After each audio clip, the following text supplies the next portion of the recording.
할렐루야. 네, 오늘도 예배 나온 여러분들 가운데 하나님의 은혜와 축복과 평강이 가득 넘치기를 축복합니다. 네, 오늘은 돌아오게 하옵소서라는 제목으로 말씀 나누도록 하겠습니다. 여러분, 얼마 전에 중국 항저우에서 열린 아시안 게임 보셨나요? 네. 여러 종목, 여러 경기에서 우리나라 선수들이 많은 메달을 땄죠.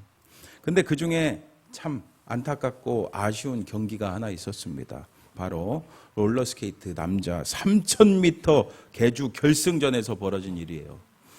최인호, 최강호, 정철훈 이렇게 3명의 우리나라 롤러스케이트 대표가 1000m씩 나눠서 레이스를 벌였는데 첫 번째로 최인호 선수가 또 두 번째로 최강호 선수가 잘 달리고 마지막 주자인 정철원 선수가 반바퀴 남겨놓고 1위를 달리고 있었습니다.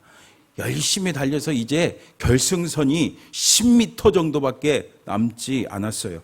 그러자 정철원 선수는 승리를 직감하고 확신하고 상체를 들어 올려서 결승선이 눈앞에 다가오자 똑바로 선 채로 그냥 만세 세리머니를 했습니다. 하지만 그때 어떤 일이 벌어진지 여러분 아십니까? 바짝 뒤를 쫓아오던 대만 황일인 선수가 길게 발을 쫙 뻗어갖고 통과해서 이게 사실 정석적인 자세래요. 정석적인 자세인데 그 모습으로 통과해서 그 결과 사실 대한민국이 금메달 따는 줄 알고 막 태극기 달라고 막 하더라고요. 그런데 0.01초 차이로 이 대만 선수들이 금메달을 걸었어요. 그럼 우리나라 선수들은 뭘 탔습니까? 은메달을 탔어요. 안타깝게도 이 정철원 선수가 경기가 끝나지도 않았는데 섣부른 세리머니를 했기 때문에 벌어진 일입니다. 그러다 보니까 막 사람들이 얼마나 비난을 많이 하는지 결국 시상식이 끝나고 취재진을 만난 이 정철원 선수는 저의 너무 큰 실수였습니다. 죄송하고 미안한 마음밖에 없습니다. 라고 사과를 했습니다. 또 사람들이 얼마나 비난을 하는지 3일 후에 인스타그램에다가 또 사과문을 제가 경솔해갖고 죄송합니다. 끝까지 최선을 다하지 않은 자신의 모습이 참 후회가 된다고 사과문을 올렸다는 거 아니겠어요? 근데 여러분 생각해 보세요. 정작 본인은 얼마나 괴로울까요? 정작 본인은 사실 아시안 게임 금메달을 따면은 병역이 면제돼요. 그런데 은메달을 따면은 안 돼요. 가야 돼요. 군대를 가야 돼요. 군대를 가야 되는 본인의 심정은 얼마나 괴롭겠습니까? 그리고 스스로 얼마나 자책하고 힘들었겠어요. 여러분, 그래요. 끝날 때까지 끝난 게 아닙니다. 중간에 아무리 힘들고 어려워도 끝까지 최선을 다해야 돼요. 근데 우리 신앙생활도 마찬가지 아니겠어요? 오늘 우리가 예수님을 믿고 구원받아서 엄청난 은혜를 누리고 있어도 인생 살면서 어떤 일이 닥칠지 모르기 때문에 끝까지 신앙을 끝까지 완주하는 게 참 중요합니다. 오늘 말씀 보세요. 지난주에 여러분 기억나시죠? 벌써 까먹으신 건 아니죠? 네, 엘리야를 통해서 사르밧 과부는요, 엄청난 축복과 은혜를 받지 않았습니까? 그 가뭄과 기근 속에서 통의 가루와 병의 기름이 마르지 않는 놀라운 역사를 체험했습니다. 지금도 그 기적과 은혜를 체험해서 먹었어요. 그 음식을 먹고 있었습니다. 근데 생각지도 못한 인생의 어려움을 그녀는 겪게 됩니다. 여러분, 무슨 일입니까? 17절 말씀 보세요. 2일 후에 그 집주인 되는 여인의 아들이 병들어 증세가 심히 위중하다가 숨이 끊어진지라. 아멘. 과부의 그 하나밖에 없는 아들이 무슨 병인지는 모르겠는데 그 병에 걸려갖고 시름시름 앓고 있게 된 거예요. 여러분, 그 병의 치유를 위해서 얼마나 그 엄마가 노력했겠습니까? 그리고 얼마나 간절히 기도했겠습니까? 더군다나 지금 누구와 함께 있습니까? 하나님의 사람 선지자 엘리야와 지금 함께 머물고 있잖아요. 그럼에도 불구하고 어떻게 됐어요? 그 아들의 증세가 점점 심해져 갖고 위독해져서 결국에는 숨이 끊어졌어요. 죽었습니다. 완전히 죽었습니다. 완전히 죽었습니다. 여러분 하나도 안 슬퍼하시지만 여러분 우리는 이 성경을 적힌 글을 읽고 있으니까 크게 와닿지 않을 수 있지만 여러분 사랑하는 아들이 죽는다는 것은 너무나도 큰 아픔과 슬픔입니다. 저희 아들이 최근에 얼굴 보면 아시겠지만 목이 많이 물렸거든요, 얼굴에. 그랬더니 오늘 아침에 저희 아내가 막 울더라고요. 우리 아들 어떻게 하냐고. 여러분 이게 바로 여러분 엄마들, 여기 엄마들 많이 계시니까 엄마들의 마음 아니겠습니까? 아들이 살 수만 있다면은 자신의 목숨이라도, 그쵸? 자신의 목숨이라도 내주고 싶은 게 바로 엄마들의 마음 아니겠어요? 그런 자신의 목숨보다도 더 귀한 아들이 죽고 말았어요. 그러니 사르밧 과부의 그 마음이 얼마나 괴롭고 얼마나 아프겠습니까? 그래서 뭐라고 합니까? 18절 말씀 한번 같이 읽어볼까요? 시작. 여인이 엘리야에게 이르되 하나님의 사람이여 내 죄를 생각나게 하고 또 내 아들을 죽게 하려고 내게 오셨나이까? 아멘. 사르밧 과부는요 이 엘리야에게 원망을 막 쏟아붓습니다. 하나님의 사람이여 당신과 나와 무슨 상관이 있기로. 여러분 앞서 사르밧 과부는 엘리야의 말대로 얼마 남지 않은 그 가루와 기름으로 음식을 만들어서 먼저 그 엘리야에게 주었을 때 엘리야를 통해 하나님의 말씀처럼 그녀의 집에 음식이 끊어지지 않는 그 기적을 경험했어요. 이렇게 엘리야를 통해서 그녀는 하나님의 기적과 은혜를 체험했습니다. 하지만 그 가난한 과부의 그 유일한 희망이었던 아들이 죽자 그녀는 엘리야 때문에 라면서 원망과 불평을 쏟아냅니다. 그 당시에 사람들은요 병에 걸려 죽는 것을 자신의 죄에 대한 하나님의 심판으로 여겼어요. 그러니까 하나님의 사람이 자기 집에 오지 않았으면 하나님께서 자기의 죄를 기억지 않으시고 그냥 넘어가실 텐데 하나님의 사람이니까 누가 함께 계세요? 하나님이 함께 계시니까 하나님이 그냥 자신의 죄를 그냥 넘기지 않고 이 죄 때문에 그리고 자신의 부족함 때문에 심판받았다고 말을 하고 있는 거예요. 여러분 어떻습니까? 맞는 말입니까? 여러분 이런 상황 가운데 있다면은 여러분들이 이런 원망을 듣는다면은 여러분들이 이 엘리야의 입장이라면은 여러분 어떻게 하겠습니까? 이 과부에게 뭐라고 하겠습니까?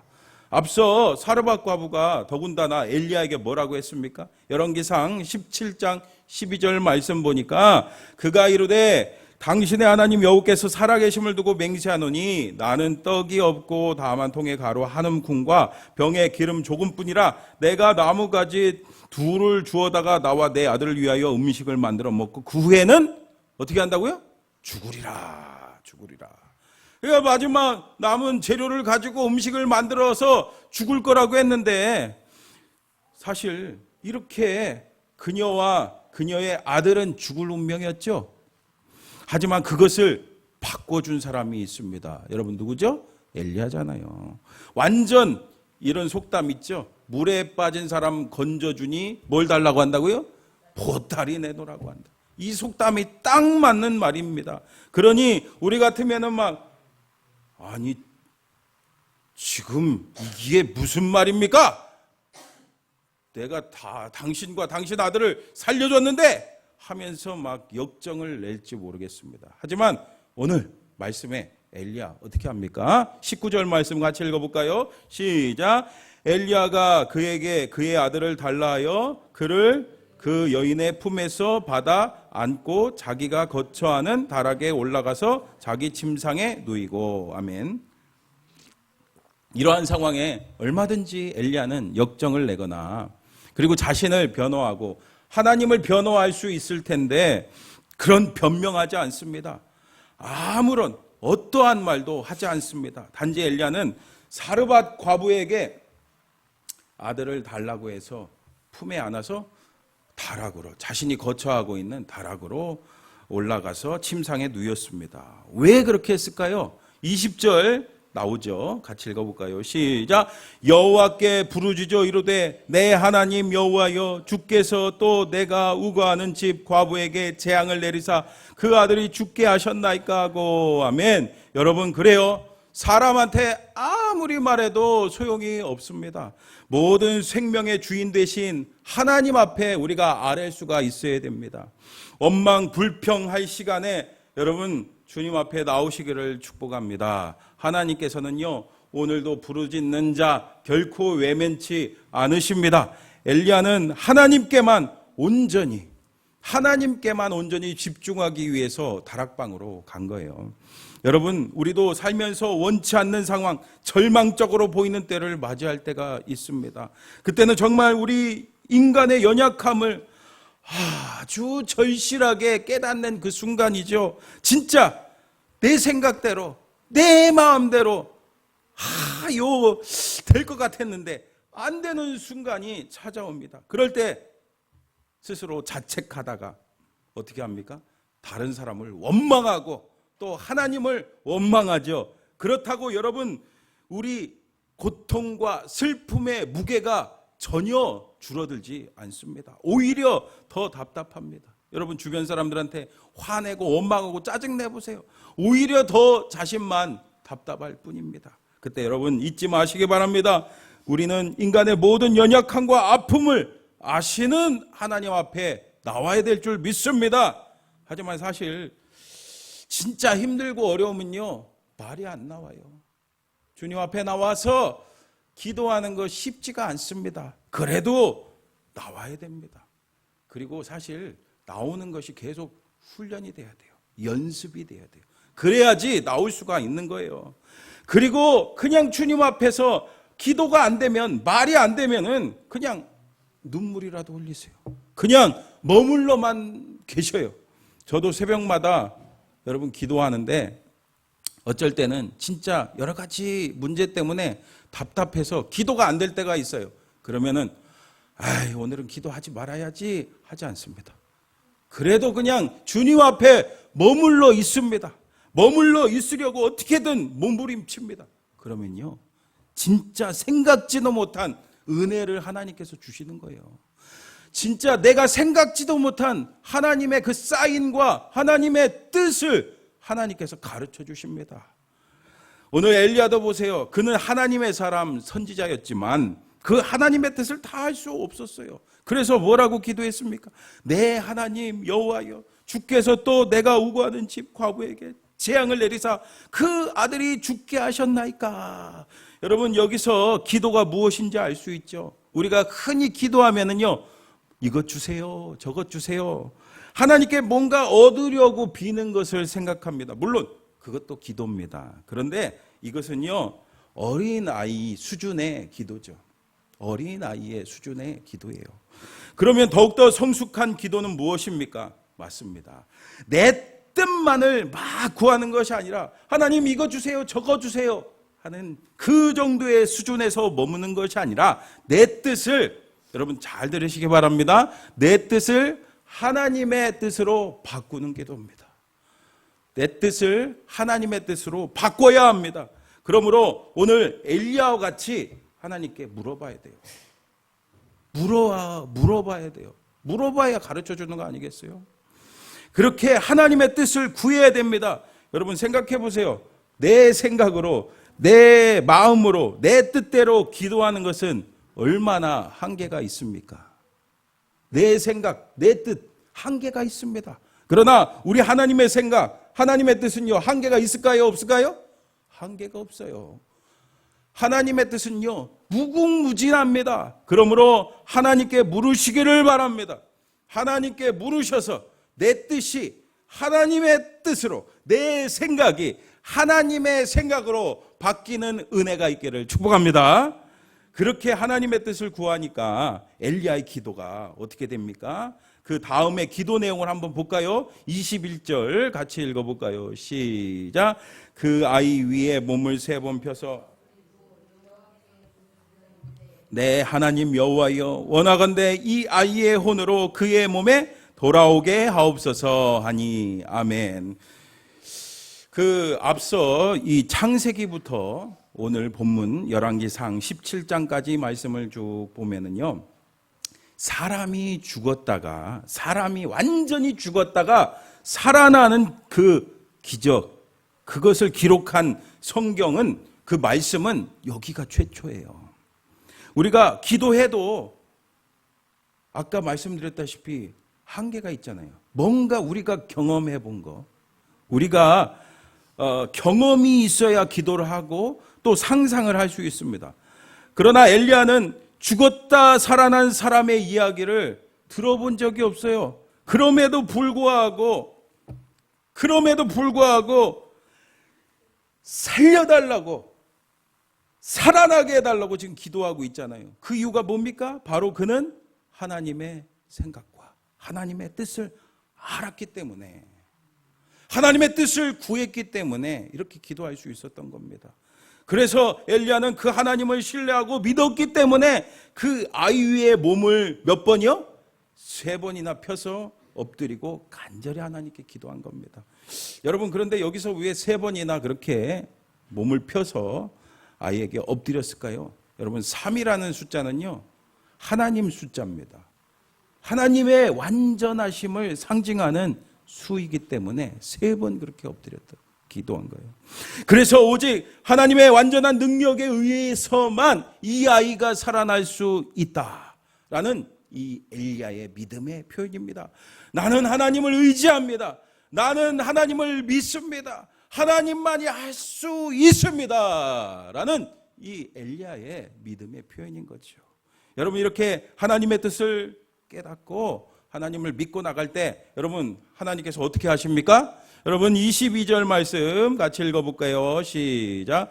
여호와께서 엘리야의 소리를 들으심으로 그 아이의 혼이 몸으로 돌아오고 살아난지라. 아멘. 아이를 살려달라는 그 간절한 엘리야의 믿음의 기도에 하나님께서는 결코 외면치 않고 그 기도에 바로 그냥 응답해 주셨습니다. 완전히 죽었던, 그냥 병들었던, 어떤 기절했던 아이가 아니에요. 완전히 생명이 끊어져서 숨을 쉬지 않고 있었던 이 죽었던 아이가 그 믿음의 기도로 나갈 때, 하나님의 뜻을 붙잡고 믿음으로 기도해 나갈 때 완전히 살아났습니다. 근데 여러분, 여기서 좀 의문이 생기지 않습니까? 왜 하나님께서는 사르밧 과부의 아들이 죽었다가 살아나게 하셨을까요? 그냥 처음부터 그냥 병도 고쳐주시고 죽지 않게 그냥 해주셨으면 좋았을 텐데 말이죠. 그런 생각 안 드나요, 여러분? 그런 생각 들죠? 여러분, 예수님과 제자들이 나면서부터 맹인된 사람을 보았습니다. 그러니까 제자들이 예수님께 이 맹인으로 난 사람은 누구 죄 때문입니까? 그 당시에 사람들은 앞서도 말씀드렸다시피 죄 때문에 이런 장애나 질병, 죽음이 찾아온다고 생각했기 때문에 이렇게 물은 거죠. 그 물음에 대한 예수님의 대답은 뭡니까? 요한복음 9장 3절 말씀 같이 읽어볼까요? 요한복음 9장 3절 시작. 예수께서 대답하시되 그에게서 하나님이 하시는 일을 나타내고자 하심이라. 아멘. 여러분 아시겠죠? 여러분, 이렇게 예수님께서 분명히 말씀하셨습니다. 이렇게 하나님의 일을 드러내기 위해서, 마찬가지로 오늘 사건도 하나님께서 하신 일을 나타내시고자 하나님께서 일하신 거예요. 곧 하나님의 뜻과 계획이 있던 거예요. 다 하나님의 계획과 뜻이 있었던 거예요. 여러분, 23절, 24절 같이 읽어볼까요? 시작. 엘리야가 그 아이를 안고 다락방에 내려가서 그의 어머니에게 주며 이르되 보라, 내 아들이 살아나느니라. 여인이 엘리야에게 이르되 내가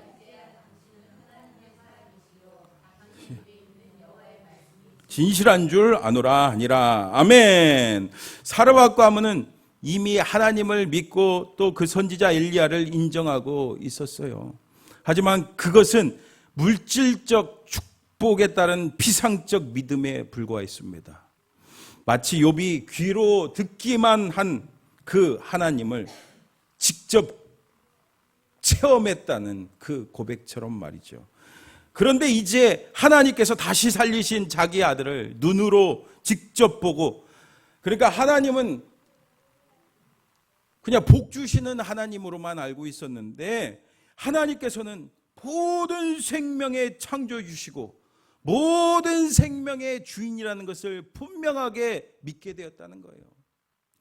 여러분, 그렇습니다. 하나님께서는 오늘 사건을 통해서 진짜 하나님이 누구신지, 진짜 살아계셔서 역사하신 하나님이 누구인지를 보여주기를 원하셨습니다. 바알 숭배의 본거지인 이 시돈 사르밧에서 과부의 아들이 살아난 사건을 통해서 정말 바알이 참신이 아니고 아세라가 참신이 아니고 저 우상이 참신이 아닌 진짜 참신은, 진짜 하나님은 누구라고요? 맞아요, 하나님이라는 것을, 여호와 하나님이라는 것을, 여호와 하나님이 모든 생명을 창조하시고 모든 생명을 죽이시기도 하고 살리시는 그 전능의 하나님, 창조주 하나님인 것을 보여주기를 원하셨습니다. 서울의 광림교회 김선도 목사님, 그리고 금난교회 김홍도 목사님, 임마누엘교회 김국도 목사님, 미국의 LA 뉴조교회 김건도 목사님, 이렇게 사형제 목사를 아들로 둔 이숙녀, 어머니 이숙녀 여사가 평안남도 영덕에 살 때 일입니다. 그때는 나머지 아들은 없었고 그 큰아들 김선도만 5살 때였습니다. 5살이었습니다. 그 마을에서는요, 해마다 산신령에게 제사를 지냈어요. 그냥 제사를 지낸 게 아니라 소를 잡아갖고, 소가 지금도 소값이 비싸죠. 소값이 한 1,000만 원 정도 요즘에 하잖아요. 그 당시에도 엄청 비쌌습니다. 그런데 이 소를 살려면 어떻게 되겠어요? 각주라는 거예요. 집집마다 돌아다니면서 속값 내라고 막 거두니까. 근데 그 재물값을 내면은 그 제사에 동참하는 거예요, 아니에요? 동참하는 거예요. 그러면은 우상 숭배하는 거기 때문에, 우상 숭배하면 죄입니까, 아닙니까? 죄잖아요. 하나님이 싫어하겠어요, 안 싫어하겠어요? 하나님 미워하십니다. 그래서 우상 숭배이기 때문에 이숙녀 여사는 안 됩니다, 못합니다, 아주 단호하게 거절했어요. 그런 일이 있은 후에, 그런데 갑자기 아들 선도가 40도 고열이 나는 겁니다. 급성 폐렴에 걸렸어요. 의사를 찾아가서 고쳐달라고 했습니다. 의사는 못 고칩니다. 살기 어렵다고 했습니다. 그 당시에 여러분, 폐렴으로 죽는 어린아이들이 얼마나 많이 있었습니까? 이 아들 위로도 딸 둘이 그렇게 죽었어요. 그런데 모처럼 아들을 낳았는데 이렇게 급성 폐렴에 걸려갖고 죽어가는 겁니다. 더군다나 하필이면은 산신령 제사값을 안 냈을 때 딱 죽게 생겼어요. 그러니까 동네 사람들이 줘봐. 신령님이 노했어. 신령님이. 막 사람들이 수군덕 그랬어요. 그리고 하는 소리가 무당을 불러다가 구태야 된다고. 무당을 불러다가 구태야 된다고 하는 거예요. 그 말을 옆에서 들고 있던 이 철없는 아들, 5살 먹은 그 아들이 몸이 너무 아프니까 엄마 구태줘 그랬대요. 그때 아들을 바라보며 단호하게 이숙녀 여사는 단호하게 말했습니다. 선도야, 너 죽을 테면 죽어라. 얼마나 가슴이 아프겠습니까? 하나님이 널 주셨다가 데려가시면 할 수 없다. 너를 잃을지언정 나는 절대 주님을 버릴 수가 없다. 그리고서는요, 산에 올라가서 막 울부짖으면서 기도하기 시작했어요. 하나님, 우리 아들 살려주세요. 막 간절하게 기도하니까 하나님께서 그 순간에 갑자기 전에 어떤 할아버지가 하신 그 이야기를 떠올리게 해주셨어요. 눈물로 기도하고 있었는데 무슨 이야기냐면은 이와 같은 병에 걸렸을 때 어떤 종류의 풀잎을 잘 달인 물로 찜질을 하면요 낫는다는 이야기입니다. 그래서 그 이야기가 생각이 나서 산에 내려와서 그 이야기대로 풀을 갖다가 달여갖고 막 찜질을 했더니 진짜 30분 만에 거짓말같이 열이 싹 내리고 아이가 막 하나도 안 아프다고 하면서 막 밥을 줬는데 막 엄마 밥 더 줘. 한 그릇 먹고 막 두 그릇 먹고 막 과일까지 막 먹었대요. 그것을 보고 동네 사람들이 깜짝 놀랐어요. 분명히 죽을 거라고 생각했는데 살았어요, 안 살았어요? 살아났어요. 그러니까 와, 진짜 하나님이 살아계시구나. 진짜 하나님이 살아계시는구나. 그 모습이 간증이 돼갖고 주변에 사람들이 산신령 다 벗어버리고 산신령 안 믿고 누구 믿겠어요? 맞아요. 하나님 믿는 거예요. 예수님 믿게 된 줄 여러분 믿습니다. 하나님께 영광 돌리게 된 줄 믿습니다. 사랑의 성도 여러분, 때때로 우리 인생에 오늘 사르밧 과부의 아들의 죽음과 같이 진짜 감당하기 어려운 시험이 찾아올 때 있어요, 없어요? 있어요. 그럴 때 여러분 어려움 때문에 슬퍼하거나 탄식하고 또 그때 원망하거나 포기하지 마시고 하나님 앞에 나아가시기 바랍니다. 하나님의 뜻을 구하시기 바랍니다.